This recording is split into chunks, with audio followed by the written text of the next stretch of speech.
Yeah.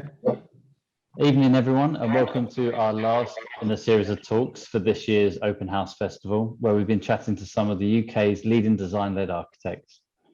We've already had the pleasure of talking to Studio Hello Ike and Amos Goldrich about what it takes to create a truly thoughtful home. So if you missed those sessions earlier on in the week, don't worry, we've recorded both of them and we'll be sharing them on our socials next week, or you can sign up to our mailing list to make sure you don't miss out. But before we get started, just a few introductions. My name is Dean, and I'm joined by my colleague Christopher. And together we're the team behind We Design Homes. We recently launched We Design Homes as a new service designed to connect enthusiastic homeowners with some of the best design-led architects from across the UK and Ireland. So if you're looking to refurbish, extend, or even build your own new home, please get in touch with us and let's see how we can help you. Thanks very much for that, Dean. I should say that my technology being as it is, I just lost my script, so I had to quickly switch my phone on for our intro. So I do have the pleasure this evening of introducing today's guest, Oliver Leech, the director and founder of Oliver Leech Architects. It's a practice with a growing portfolio of private new build and renovation commissions, as well as a strong reputation for the quality of their design work and their built work. Oliver will be taking us through how the practice uses light to create emotive space, as well as how they approach each project with a service-led, holistic approach to deliver a range of truly thoughtful personal homes for their clients. Hope I got all of that right, Dean. Welcome to Oliver. Lovely to see you. I'll hand over to you. Okay, shall I share my screen?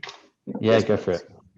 If anyone's got any questions as well, feel free to pop those in the Q&A section.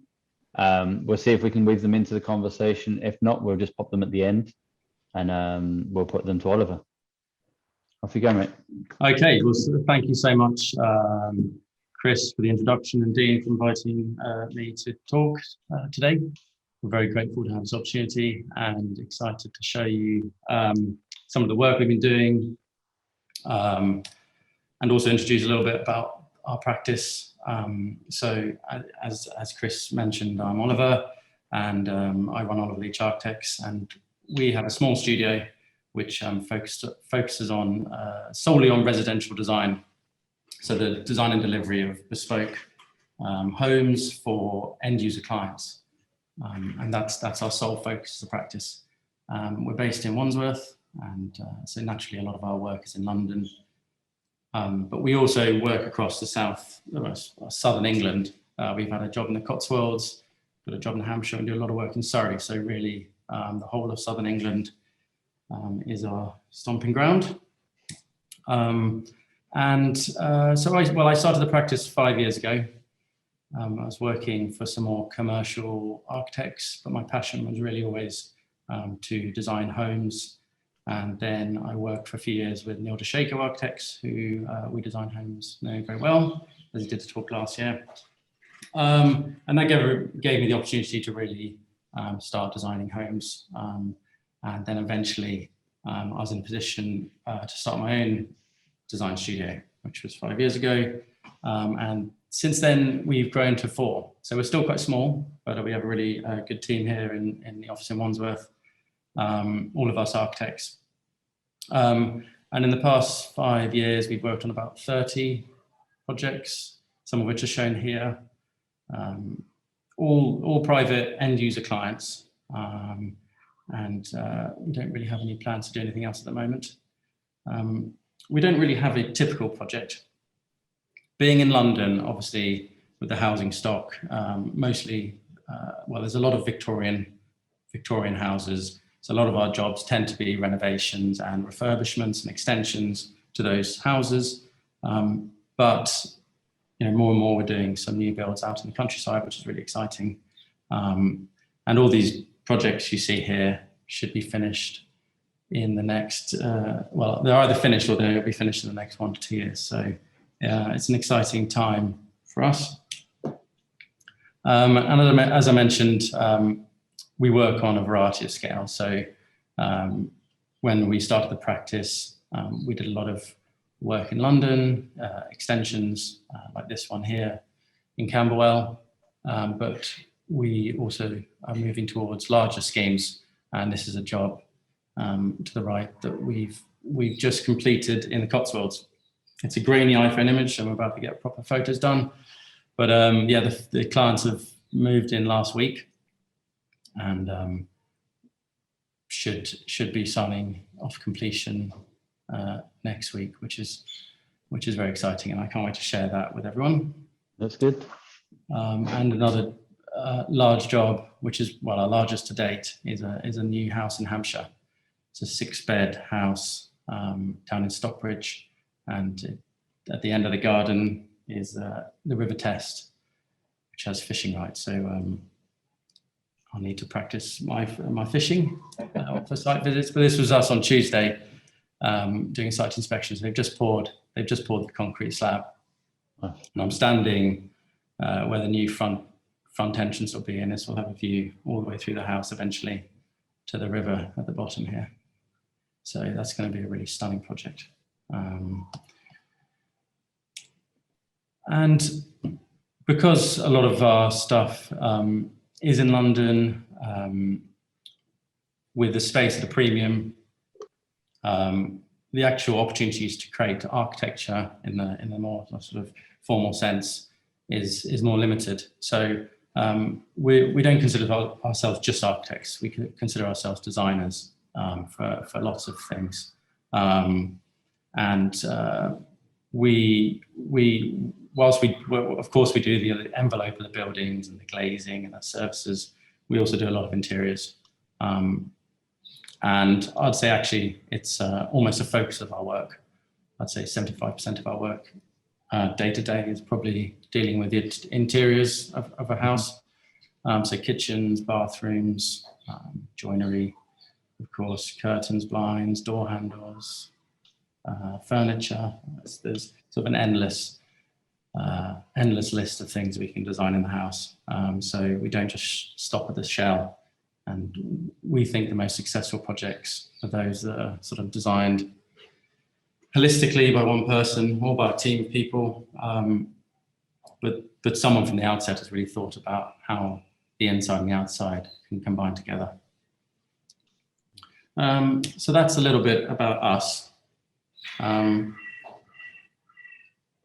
the theme of these talks is creating thoughtful homes. So when Dean set me the brief, I had a little think about what it means to be thoughtful, and what that really means for architecture.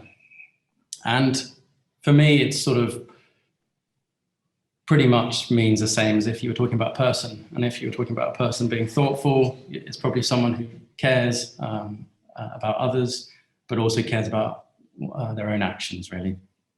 And I think the same can be translated to a designer or an architect.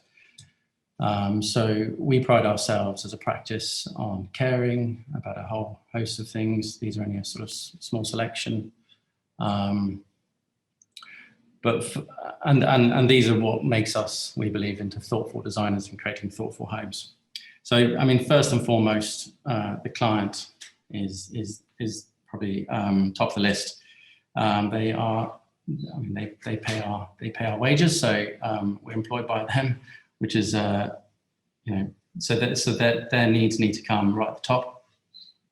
And we pride ourselves on getting to know the client very well through all our projects, and that's the only way really to create a successful job. And it all really starts with a very thorough briefing process to understand the client's needs, but not just the practical needs of an extra bedroom, but what makes them happy, how they live, their daily routine, and sort of how they feel or how they want to feel in the new space we're creating for them. It does take time to get to know the clients well, and that brief really only starts to develop properly after a few weeks and meetings with them, and it's not something you can just do in a day. So this image on the left is our Vestry Road project, and just an example of just designing around a brief was this window seat. So through our discussions with the client, we realised, or Max told us, that he absolutely loves reading, And he was always interested in finding a spot that he can sit and read in the evening when he got back from work. So we designed this window seat for just that, and this is sort of positioned to catch the evening light. So when he gets back from work in the summer, it will catch the light, and it'll be a lovely spot to sit and read. But also part of the brief was to have a usable outdoor area to entertain. So when the doors are open, someone can use the bench from the outside and extra seating. So I think good design is unique for the client and unique for the site, but it comes from really caring about the client and getting to know them. And of course, like all architects, we care about our details. And it's, of course, not just what you draw in the office, it's how that is translated to the finished product and how you get those details to work on site. And at the end of the day, someone is building that detail. So it's about looking after them and making sure they're happy. And this project, it was all about the details really, with the materials we chose. So we used a pared back palette of natural materials, a lot of them exposed. There's exposed concrete, exposed structure with the steelwork. We left the plaster throughout the whole house was unpainted. So it's just got a sort of light lacquering to stop it, to seal the plaster in. But otherwise, it's not been painted at all. And of course, the timber. So the details were critical from day one on site to make sure that all those junctions came together perfectly. And it's not just about creating beautiful homes that look nice on a website, it's also about creating usable homes. And practicality, we think, is just as important when designing. And again, it comes back to brief and understanding how the clients live and their daily routine, and what are the small things in a project that would really enhance their life, or enhance their day. It doesn't have to be a huge thing. But for instance, on this project, this is the master bedroom, and we designed this sort of large headboard, which would sort of deal with the alcoves in the old fireplace. And just small things like creating a niche here for almost like a bedside table, but then there's a flap inside, and you open the flap and there's charger points and holes that you can bring your mobile phone out and charge it at night. And then making sure if they like to read when the other person's asleep, we put reading lights in. And it's just understanding the client. Again, it always comes back to the brief. But small things, I think, make a huge difference in a successful project. And the enjoyment, of course, it's not just about all the things I've talked about, but spaces need to bring delight, and not all of them. I think there's some more practical space in a house, but the main spaces always should reflect the mood of what you want the client to experience when they're in that space. So if it's like this image, it's an entertaining space, a dining room, you might have that wow factor of the two-story sort of glazing, and really special space to be in. Mm.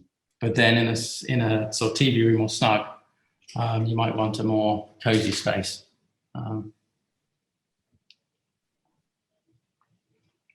So capturing the mood is really important. But when we talk about enjoyment of a space, or enjoyment in general, we're not just talking about architecture, but also the process. It is quite a stressful process, I think, for a lot of clients. It's quite daunting. There's hundreds of decisions to make over the course of a very short period.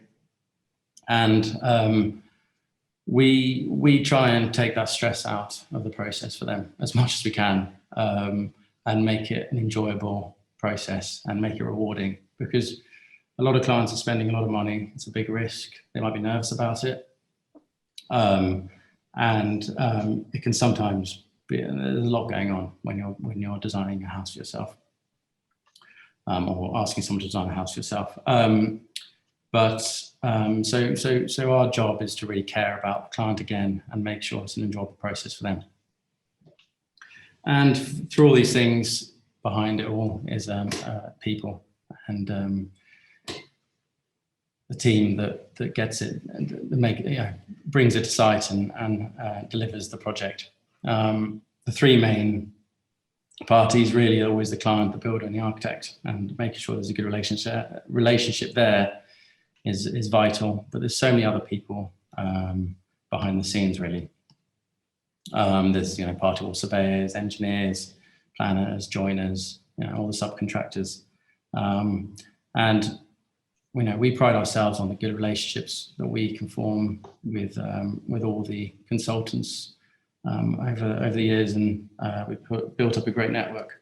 So you won't get a beautiful project delivered if everyone's falling out the whole time. But I want to talk really about the process, in particular around the project, the Hipped House. And I think the process sometimes is a bit mystifying for people who've never done it before. Often these are the images they'll see, sort of the before photo, which is sort of a dilapidated kitchen, looking a bit tired, probably too dark. And then there's a design, nice image that you see on the architect's website or on Instagram. And then you get a lovely after photo by a professional photographer of the project looking at its best. And whilst that's a great marketing technique for us, it doesn't really go into much detail about what's happened between all those stages. And it's a slightly glorified process, to be honest. And the reality is, it's never that simple, no. No. And the reality is a bit more like this most of the time. But even that's a snapshot of a particular time, particular moment on site. And actually it's not looking too bad here, this one. I've seen worse. It's very hard for one image to do justice to a very complicated process. It's a really complex but very rich and rewarding process that we go through to get there. From sort of endless sketches and drawings, massing models in the office, lots of them to work out what we're going to do next. Testing materials, endless paint sample pots, and we'll be able to start a shop, I think, with the amount we have. And then, when we're on site, asking the client to take off their shoes to test the wet room tiles. So, there's so much that goes into these projects, and there's hundreds and hundreds of decisions to make, and obviously it can't be achieved overnight.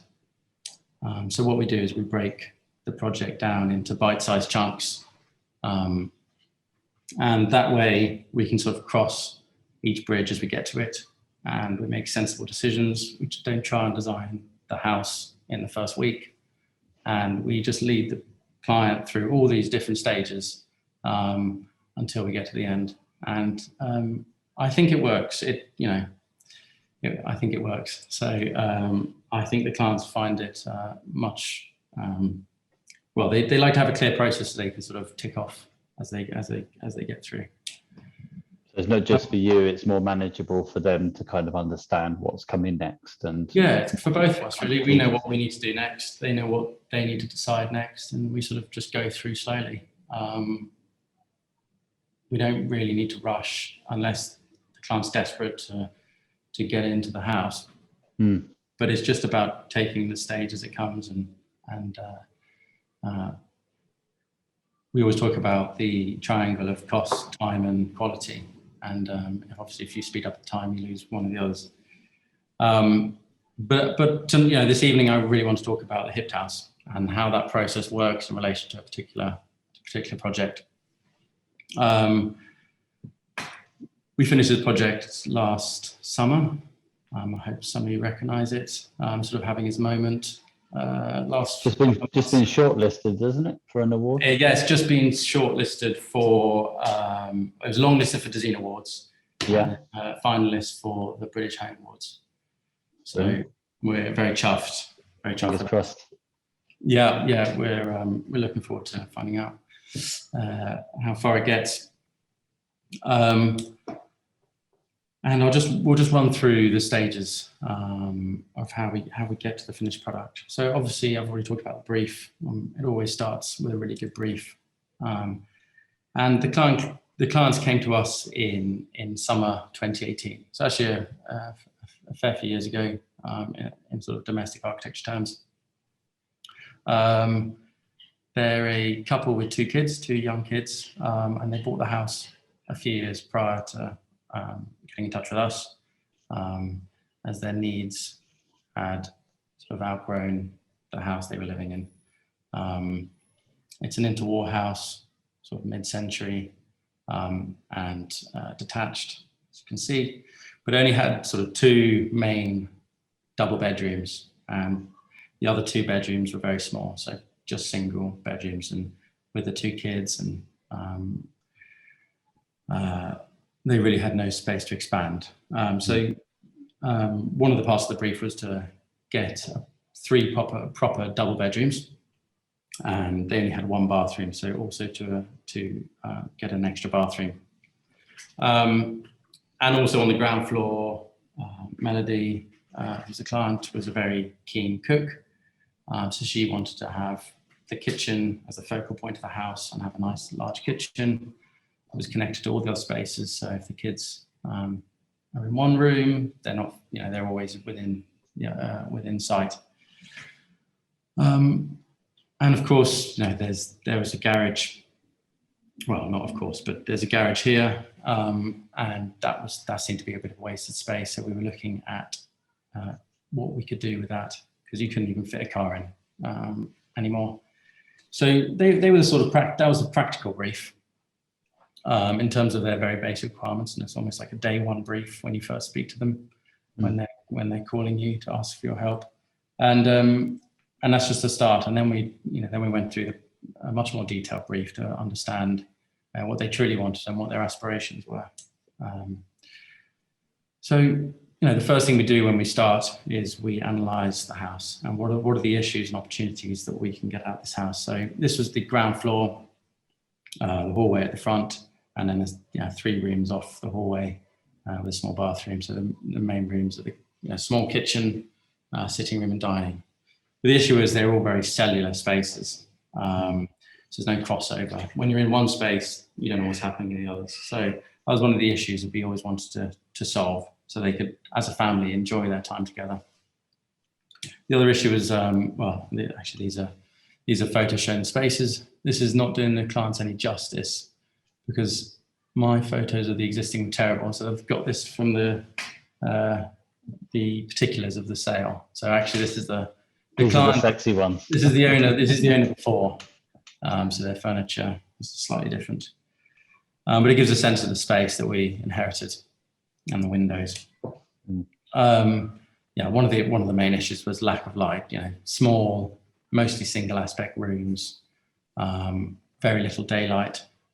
North was up in the screen, so the back rooms do get some morning light, but as it tracks around, only the dining room really gets some beautiful west light in the afternoon, and so that's not really been shared.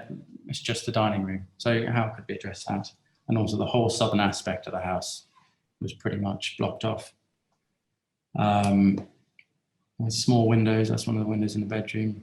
UVPC, so a huge amount of window space is wasted with frames. And some of the other things with the sort of how you move through the house. One of the things we always look at is the entrance sequence. So where do you go when you walk through the front door? Is it natural? So when you walked into this house, you're sort of met with 1, 2, 3, 4 doors. They're all the same size. They all look the same. There's no hierarchy, and there's nothing telling someone who's visiting where to go next. So we always like to improve that if we can. And then the relationship with the garden was also terrible,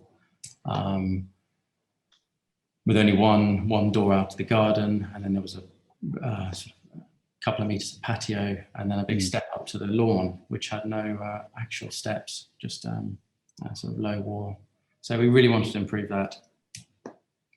As well as this garage, I mean, 30% of the floor footprint was wasted with a garage. And of course they needed storage space, but do they need so much, and could it be better used? Oh, that is my office phone. I have to, sorry. Shouldn't be ringing this time. Office is closed. Office is shut for business. Potential client. We'll let that ring out. You sure you don't want to get it? It's fine. I'll grab it. Dean, I don't think we've ever actually had an office while we've been mid-presentation on any of our redesigned homes sessions so far. Hopefully it's not someone listening in. Do they not? They should know. They should all be tuning in. If you've got any questions, anyone, please use the Q&A section at the bottom of the screen rather than calling the office. Yeah. How do you feel about clients coming kind of fully prepared? Because before you get to the briefing stage, because we spoke to Amos on Tuesday, and he was saying how a lot more of his clients come with kind of full-on packs of their design aesthetic and even some sketches about how they think the plan would work. I think we see the whole range. We see the whole range. We see like a one-liner email, and we see a whole like PDF document, PowerPoint slides, Miro reports, Pinterest board, like everything. So for us, it doesn't actually matter too much. I think the more you have, the better in a way, but that only saves time. It doesn't actually result in a better project, because even if you don't know what you want, we'll find out what you want. So that briefing process obviously can be quicker if you're very well prepared, but it doesn't result in a different process. Just when we spoke to Jonty and Maddie, they were talking about how there's an element of educating the client and exposing them to design aesthetics that they might not necessarily have found on, say, Instagram or Pinterest. Or even within the residential sector, a lot of inspiration can be taken from other sectors. Yeah, and sometimes it is easier to design with constraints, because otherwise you don't know where to move next, and we can design a house many ways and it will still hopefully be beautiful. So it can help if a client does have a sense of design or just knows sort of what they're looking for. But we've completed jobs where the client was quite open to us just suggesting it, and it still results in a nice scheme. Actually, I was just about to talk about this with this project. So they did. The clients came with a very clear idea of not necessarily the style they wanted to achieve, but they wanted something contemporary, and they believed in contemporary architecture. And as you can see, this house is on quite a large private estate, and a lot of these houses are very similar. I think there's about 7 of these houses that are almost identical, and a lot of them have done extensions to this one. And when I took the shot, was they're just basically doing exactly the same and extending out with white render and clay tiles. So our challenge was to do something very different, whilst also respecting the street scene and the estate. Are very protective over the look of all the houses on the estate. So we knew that we wouldn't be able to touch the front elevation, which is this one, too much, but we could be much more playful at the back and try and do something very different to what the neighbours had all done. So that was a sort of brief from the client. So that was really nice for us, because it gave us license to have some freedom with the design, and then within that we could then steer it towards their aesthetic sort of desires, I guess. So that briefing process takes a matter of weeks, but it doesn't stop ever. It carries on through the sort of whole life of the project, as you sort of layer up all the decisions and start to get into the finer detail. But when we start the design for real, we generally present a few options, generally hand sketches to start with, and And we'd normally lead the client with down a narrative of maybe the first option isn't quite hitting the mark. There's some key moves, but there's sort of pros and cons to each, which sort of suggests that the next option maybe is a better move to be made and unlock the design.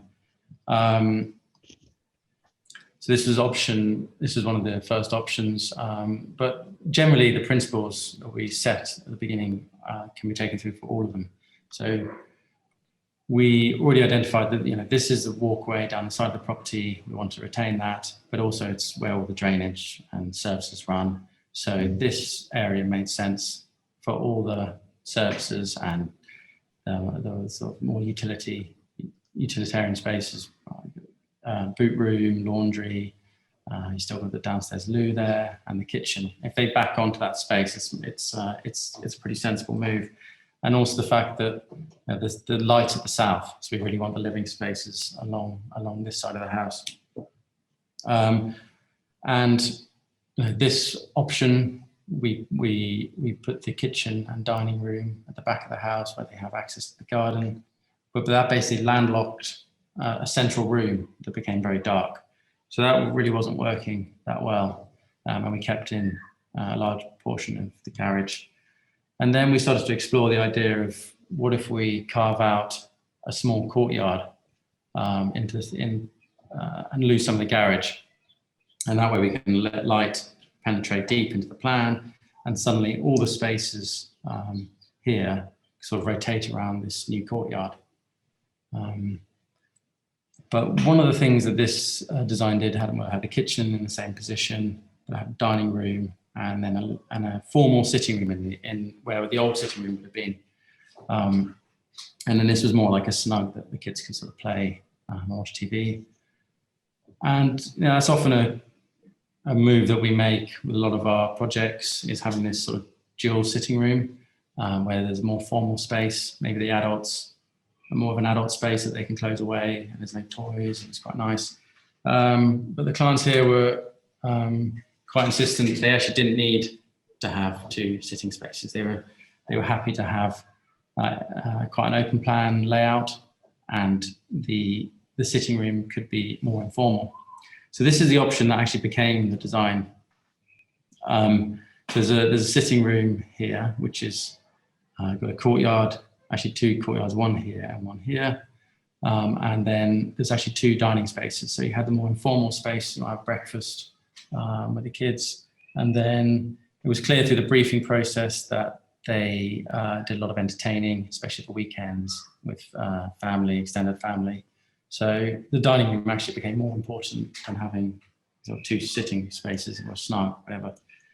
I'm going to start showing sort of the finished images as we go along, so we get a sense of what it became. And that design translated through pretty much to the finished project. So here we have this wall of kitchen, and behind that is the utility room. So it's almost like this large wall that contains all the services that they need. One side is the kitchen, the other side is the sort of laundry room.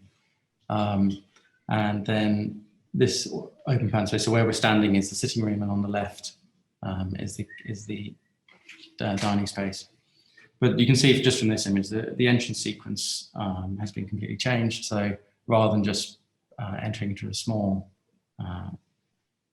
hallway, there's a pocket door here which leads you out onto this sort of semi hallway and then down into the huge space. And that step change there we think is quite an important move when you're sort of thinking about the sequence of how you enter a home. And I think there's something nice about stepping into a new space. If it's all on one level, it can often feel quite crowded. And just that little change in material or change in level just separates the kitchen from the rest of the house. And I think that's quite nice, as well as obviously give the benefit of more height in there. So yeah, the design suddenly centered around these two courtyards. So we had one that was really sort of hemmed in by the garage on one side and the building and the new sitting room on the other. And then this second courtyard, which was actually more part of the garden. There was a chance to really bring greenery deep into the house. So these are the two courtyards. This is the one face, this is the internalized courtyard. And that's really just to bring light in. And during the afternoon, it's completely full of light. And it's lovely to just sort of sit in this area and have these two windows on either side sort of mirroring each other. And then we kept exposed joists to add some more, there was the materiality we'll discuss a little bit later on. Just adding sort of an extra layer of interest to the materiality. And there's a skylight up there, which again pours light deep into the plan. So that's the south-facing skylight. So we started to develop the chosen design into more detailed drawings and starting to fix it down.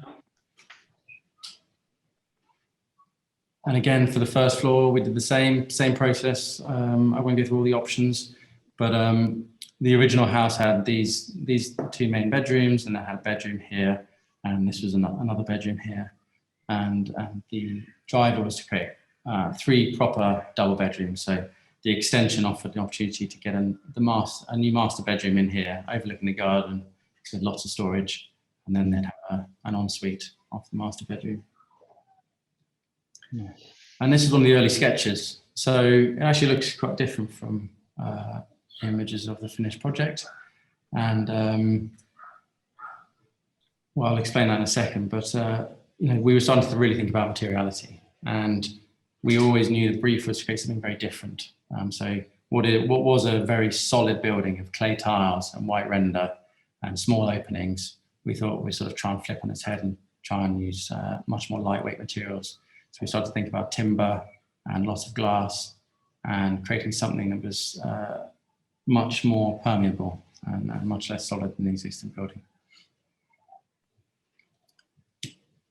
And as part of the concept design, we end up always building a 3D model. That way we can really explore how the light enters the house and how these spaces are experienced. So we can do a full walkthrough. We were looking at sort of, we don't really touch on the kitchen design as such. We start to think about how it's laid out, but those decisions come much later on. So again, it's trying not to decide everything on day one, because that can be quite overwhelming for the client. So we just try and lead them through the steps slowly. So, and well, this space is actually pretty much as it sort of was constructed, with the sitting room flanked by two really beautiful courtyards. So once we get to the point at which the design is settled down and the client's are happy with it, we submit planning. And I won't dwell on it too much, but a little bit of a curveball at planning. They insisted that they basically wanted it to match the existing house, which was not part of the brief. They wanted the same materials, they wanted the same roof, the same detailing, overhang roof, same sort of window sizes. And so that took a long time to resolve. And we reached a point where we agreed, and one of the concessions we had to make was loosen the flat roof and making a pitch roof. So that's how this design turned into this design. So that's where the hipped roof is sort of born and the project was born, I guess. And I think all projects are going to be like that. Everyone assumes they're sort of, you sort of draw it on day one and that's what's built, but there's a lot of processes to go through. And something unexpected can happen that drives the project in a different direction. And actually, I think it was for the best in many ways, because the space that we created in that on that first floor with the hipped roof is really beautiful because of the vaulted ceiling. But one of the things we really did push back on was the materials, and we really wanted to make sure that we could do something a little bit different. They said timber was fine on the ground floor, but we couldn't possibly use it on the first floor, even though it's not seen by anyone. But So we decided we were going to use clay tiles on the roof. But we tried to, we had to avoid it feeling like a little hat on a sort of timber extension, clay hat, which would feel, I think, very odd. So we just brought it down to a datum. We created this sort of line that goes across the building, and it goes across all the 3 volumes, and brought the clay tiles down to that. And I think it's more successful and sort of balances the elevation. So yeah, the clay tiles were born really out of the planners pushing back on our timber and glass extension.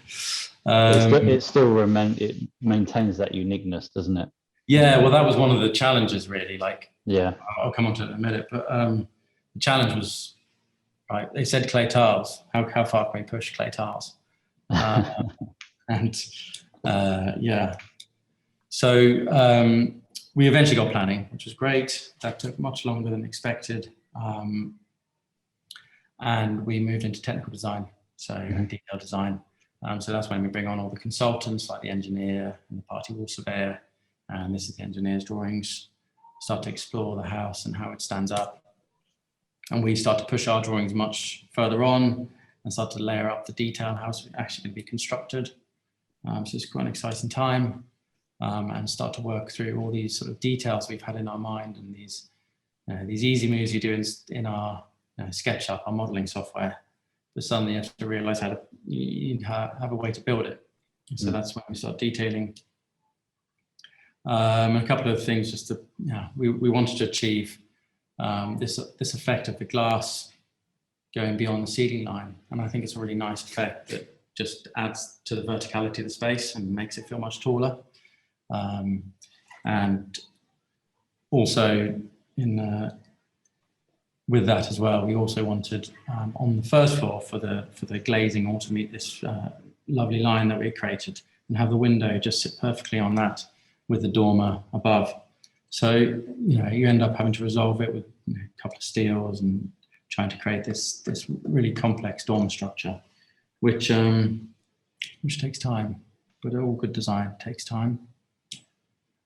And then we start to explore the materials in more depth. Like, what are we actually, we say we're doing clay tiles, but what are we actually suggesting here?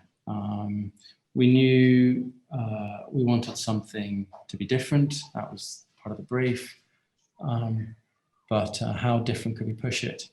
And we did a lot of research into clay tiles, and we became experts. And we spoke to loads of manufacturers in the UK, and what we were really looking for is a tone of clay tile that could match the timber, which would go like a silvery, soft grey, a warm grey.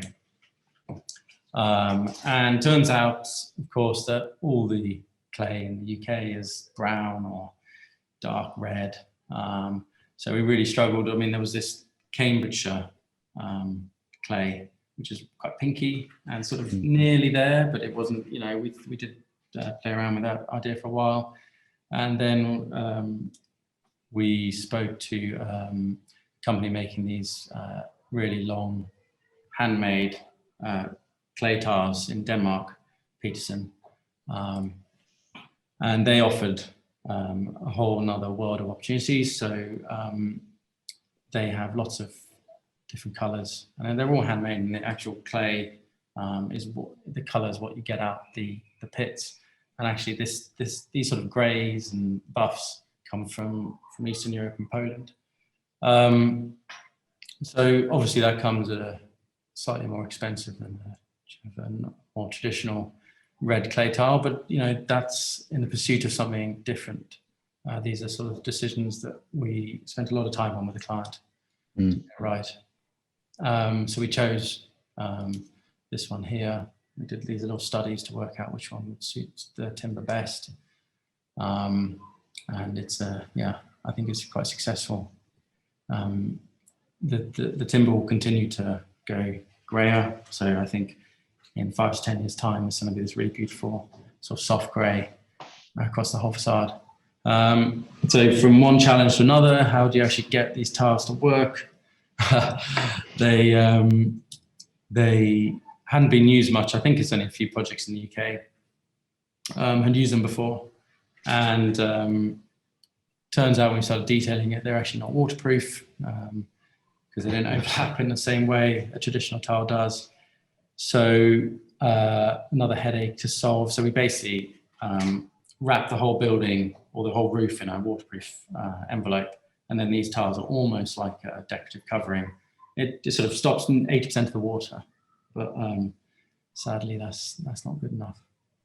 When you were discussing the colours of the tiles, were you having the same discussions with the planners? Because obviously there's quite a contrast, so isn't there, between the old and the new? We were quite, we were a little bit worried that, you know, they had specified clay tiles and they were expecting something different. But we were quite clever with how we presented it to planners, and we put some images of these tiles where actually it wasn't exactly the same colour, but one of the Peterson tiles into a design statement. And we had in writing that they conceded that we were allowed to use them in the end. It did take a while. And you know, materiality and how we detailed it was very important externally, not just the tiles, but also how the building met the ground. Because it's timber cladding, you don't want to bring the timber right to the ground where it can get wet. So we wrapped up the concrete patio, the polished concrete patio, and created an upstand. And just, you know, fun things that, well, they seem fun, and then the contractor sees them and huge headache. But, you know, we wanted to line up the joints in the timber with the joints in the shuttering of the concrete. And yeah, I mean, we think it looks absolutely stunning now, but it wasn't easy. And this is one of the drawings that Ross did, the project architect. Spent a lot of time working out the exact setting out of the timber and color coding the different shuttering patterns of the concrete. So luckily we had a really good builder called Hearson, and they were fantastic and were able to execute what we were drawing. So it's good. It's not just what you draw, it's how actually it's executed on site, and you do need a good builder who's up for a challenge. So that was more the external fabric of the building, and internally we were exploring the same sort of things, and generally we sort of go away and do a lot of technical aspects, and the client doesn't really get too involved. They're not that bothered really about how the drainage runs out the house. But we do hold a series of workshops through this at the same time, and that's generally discussing the look and feel of the house, not just internally, externally as well. So we'd have had a workshop on those tiles, and then we have, you know, workshops on lighting, and then each individual room gets presented back to them. So this is the bedroom we were exploring, and one of the things we wanted to achieve on the house was a very limited set of, or a very limited palette of natural materials. So really we were boiling it down to like a white oiled oak, which reflects the silvery larch outside. And then we had the polished concrete, which ran through the patio and the ground floor. And then, yeah, other than that, it was, you know, off-white walls, and I think some of the furniture really brought that extra layering that it needed. But really it was down to only 3 or 4 materials. So these are the mood boards. So really, yeah, it's a very small palette of materials. We had some black accents through the house as well, which you'll see on the staircase. And then we tend to work in sketches. We do have the 3D model as well, which we refer to, but it really doesn't sell the finer details unless you spend a lot of time modeling it. So we find that hand sketches are the quickest way to really explore how the spaces will feel. So they don't do it alone. We need mood boards with the sketches. So this is the master bedroom. And what we created was this datum that ran around the room, and that created the recess for all the, this is a wardrobe, so a huge wardrobe for the clients. And then we sort of use the same line to create these shutters that would enclose the window and black out the window. So that's the finished shot. And we were actually quite aware that we didn't want to make it too bright in the bedroom. I think sometimes bedrooms don't need to be as bright as the living spaces, and it's quite nice to have this calmer feel when you go up into a bedroom. But obviously the shutters do black out all the light. Yeah, the built-in shutters are a nice idea, actually. You don't see them very often now, do you? No, they they're sort of they are hard to execute, and you need a good joiner if you really want a perfect blackout. But they are really beautiful, and especially with this design where we had the wall meeting the eaves, we didn't really want or have space for curtains or blinds. So it's a really nice solution. And again, it's paring back the materials to only a few, which we thought was quite nice. And again, we do the same for the bathrooms. And once again, we really wanted the bathroom not to feel like this new space is suddenly all these new materials pop up. We wanted to feel very much as part of this, part of the house. You experience the house and every room as one, rather than individual rooms having like a different color and different materials. So in the bathroom, we used, again, oak, and the walls are all polished plaster. It's a Moroccan technique called tadlac, and that creates a waterproof plaster, and we color matched it to the walls of the bedroom. So really the flow between the bedroom and the bathroom is seamless, because it really does feel like one space and one color and one mood, which is really, well, I think it's very successful to create a calm space. And one of the few things that we actually I think it was about a couple of months into the project, we realized we'd already started on site, and when you come out the ground, that's probably the riskiest time. So we always advise our clients to set a contingency. And as you come out the ground and the foundations, and you start to unlock that contingency, maybe for some of the items you were hoping to do, but not quite sure if you can afford it. And one of those things was a staircase. And it was pretty much the only thing that would have been left in the house that would have reflected the old design. And it would have looked a little bit out of place if we weren't able to do it. But luckily we were. And we were able to design this really beautiful staircase. So this it's solid oak that wraps up, and it's cantilevered off the wall behind. So it sort of floats off the wall. So again, just using very minimal materials, same color palette, and these black accents that are picked up elsewhere. So we get to a weird point where we've actually designed the house and we think it exists, but it still looks like this. And it's a very weird stage for an architect, I think, because we live and breathe the design, but it hasn't actually been built and doesn't actually exist apart from on our computers.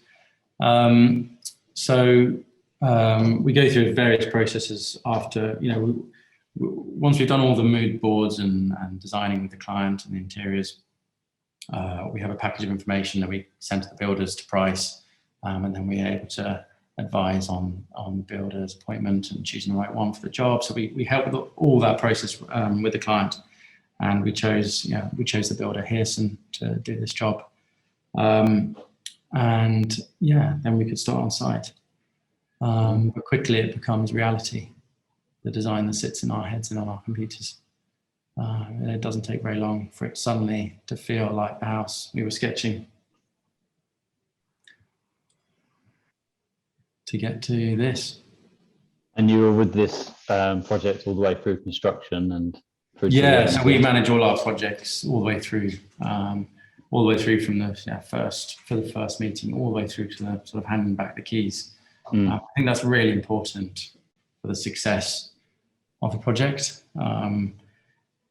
It's all very well, as I said before, like designing it and drawing it, but someone needs to explain it to the builder on site, and really sometimes some details need to be walked through. And I think when the client's spending so much money on their house. They really want to know that someone's looking out for them and making sure that the design they're paying for is actually being implemented on site. And so we have really two roles on site. One is to be the client's agent and architect and look after them, and the other is to manage the contract. So when the builder is appointed, they sign a contract with the client, and we become a third party to that. So any sort of financial or extra money that's needed or extra work that the client's requested all gets dealt with in a very sort of fair, we hope, manner. So yeah, I was just going to flick through the last. I mean, we've seen a lot of the pictures already, but we'll just flick through the last, and if anyone has any questions, yeah, go for it. While I'm doing that, I'm sure Chris has got some questions. I'll just check the Q&A section, see if we've got a couple. Thanks, Dean. Oliver, one of the sort of hallmarks I find of your work is this sort of the way that you treat the fenestration of the windows. There's like almost like camera apertures, and I really dig that because it's one thing to have beautiful light internally, but to actually look at a house from outside and see that there's obviously been, you know, a really considered attempt to draw that light in and make it visually obvious from the outside. Is that kind of like a signature move for you guys, or is it, you know, context or? It's hard to say. Well, when I look back in sort of 10 years, there'll be a theme to the work emerging. We try and say that all our projects are different and they're client-led. But of course, you know, we're designers. We have our own aesthetic sort of drivers, and naturally, we design things that we think are beautiful, and the projects that come out of the practice will have similarities.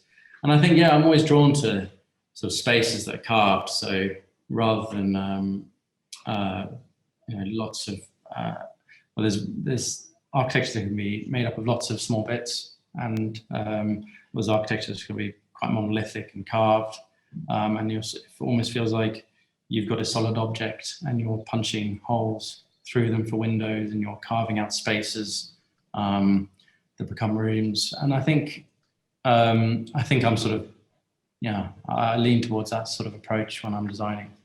I don't think it's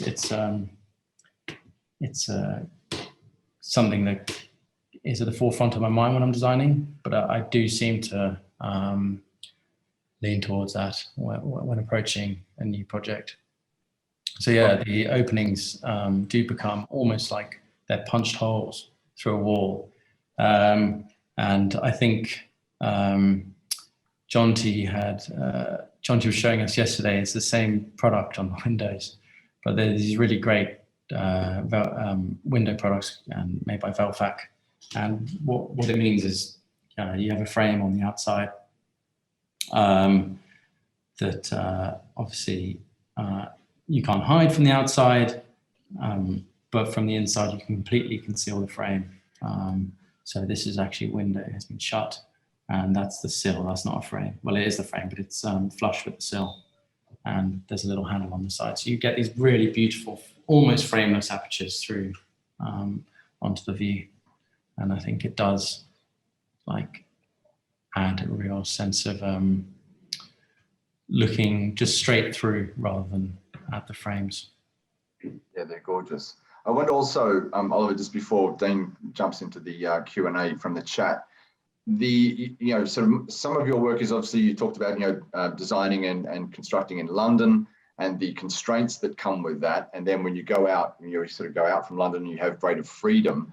Is there a different type of discipline required for that, or do is it as? Yeah, I think it takes much. I think it takes much longer when there's less constraints. We find it just you're always thinking, oh, there could be another possibility. Have we explored another possibility for that piece of land, or have we thought about moving the house in this direction? Which you don't have those problems necessarily in London. Sometimes the solution's you're quite quick to get to a really nice solution, and you think, like that little move there is really successful, and that's going to be a beautiful project, and that can happen in a couple of weeks when you start to really get that sort of moment where you think the design is moving in the right direction. Whereas with the new build houses, it does take longer.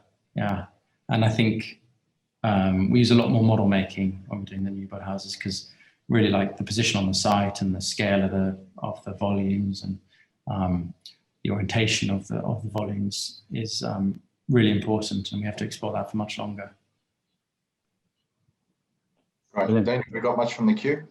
Yeah, we've got a few, but we're running short of time, so I'm going to pick up a couple. There's quite a few on the tiles on the planning permission, but hopefully Oliver's covered a lot of this. Yeah. If we don't cover that question and you haven't got an answer, drop Oliver a message on Instagram. He's always on there, so please follow him. Yeah. Drop him a line. I'm sure he won't mind.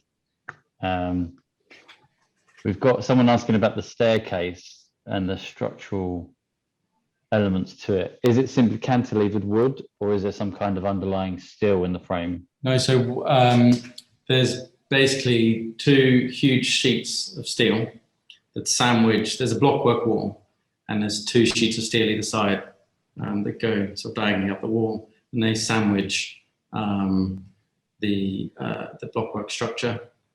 And there's bolts between the steels, and that acts as like a bracing mechanism. And then from the steel that's on the staircase side, there's bolts, huge rods that cantilever, and the actual oak is just slotted onto those bolts. So the oak has basically just been slotted on, yeah. But the fact that they're all, all the treads and rises are touching. If it was completely floating, you had gaps between the treads. Mm-hmm. It would probably involve a lot more structure in the wall. Yeah. And we didn't want to put new foundations in, so that design where it all meets and joins, like some of the load from the staircase can be taken all the way down naturally through that structure to the floor.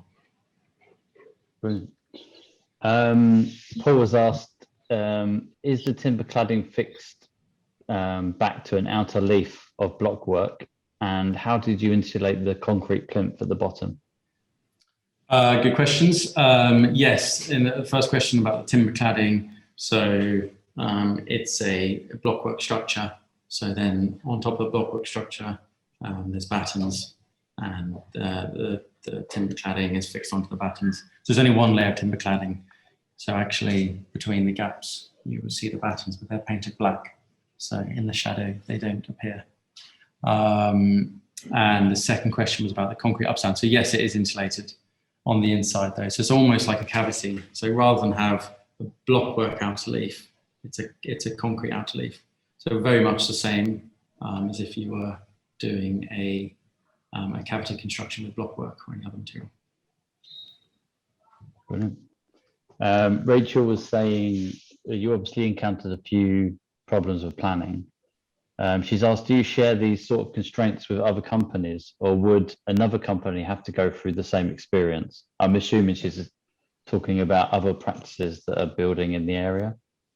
Yeah, and actually we did. There was an architect who was doing the house just opposite. And through the whole process, we were talking to each other. Whiteman Architects, they're great architects, and they were just completing, and we had the same sort of battles with the planners. And actually, to resolve some of the issues, we brought on a planning consultant, and I think that's always a really good thing to bear in mind is there are consultants for everything, and sometimes it does need a specialist to come in and write a stroppy letter to the council to solve it. Saves you doing it. She's asked, I assume there's no guidelines that are publicly available on the council's website or anything like that. As far as I'm aware, they're not that transparent. A couple of pages on the guidelines. Yes, actually Epsom and Ewell. So it's the project's in Epsom. And we've done a bit of work in that council. And actually their guideline on the online is very prescriptive, which is sort of a blessing and a curse. It does mean that you sort of know what you're going to get planning permission for, but at the same time, you're restricted by those envelopes that they've created, which can be quite frustrating when you can sort of prove through good design that you're not going to affect what they're worried about, whether it's privacy or light to the neighbour or overlooking. So yes, they have very clear guidance on volume and size, Obviously less clear on materials, which is where we became, which was where the clay tiles got tied up a little bit. Great. And I think one more, and then I know Chris has got a taxi to grab. The benefits of being on holiday. Betty has asked, how would you optimize interior design for clients looking for a stylish home but have a limited budget? So is there like a top tip or something you think people should focus on if they are looking at something on a limited budget? Well, I think a lot of our jobs, and especially the early jobs we did, the budgets were, I mean, there's always a budget, and I think the budget's always tight, no matter how you've got millions or whether you've got 100K. What you're trying to achieve is actually always going to try and push the budget to its maximum. And I think for us, it's about just, you don't have to always pick the most expensive products. Good quality products are not necessarily always the most expensive, and you can mix and match. Some of the tiles we use on other projects in the bathrooms can be quite affordable, and some of the sanitary ware, some things you don't want to sort of skimp on. And a lot of the savings we make are actually on the kitchen. So all our kitchens that we do, so this one here, is we have a joiner who makes a lot of our kitchens, and they're completely bespoke.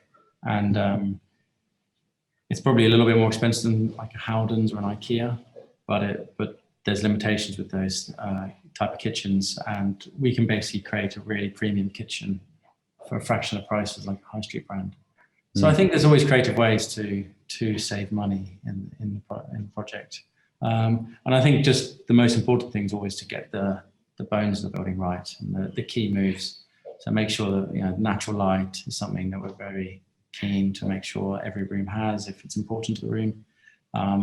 And we'd always rather choose a cheaper floor finish than lose a skylight, for instance.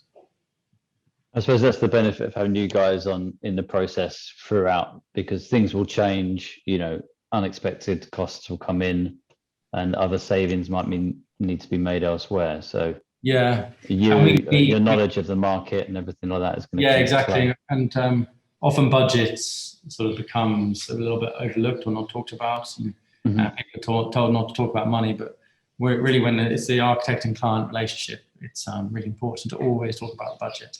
And we make a point of always bringing it up, and not having it as like an elephant in the room. Yeah. And we do really detailed cost plans at the start of the job. So really like a very detailed shopping list of every single thing. So down to the kitchen tap and the door handles. We've itemized how much costs we've allocated to that part of the project. And it just means the clients are really in control of the budget, and they can start to make decisions early on. And it's not just getting to site and then realizing, oh, we've slightly pushed over our budget and we have to rethink or whatever. Exactly. All right. Well, that's a brilliant point to end on. So thank you very much, Oliver. Really appreciate it. Pleasure. Absolutely. Love talking about our work and talking to you guys. And it's a lovely house, and we look forward to seeing some of the other projects you complete soon. Thanks. Yeah, would love to share the future projects we have next time. So if you're not following Oliver on our Instagram, please tune in. Follow him. If we didn't cover any of your questions, please drop us a line, or Oliver himself. I'm sure he'd be happy to answer. Yeah. And thank you all again for tuning in. Thank you again, Oliver. Thanks, Oliver. Thanks, everyone. Thanks, guys. Take care. Bye-bye. Bye-bye.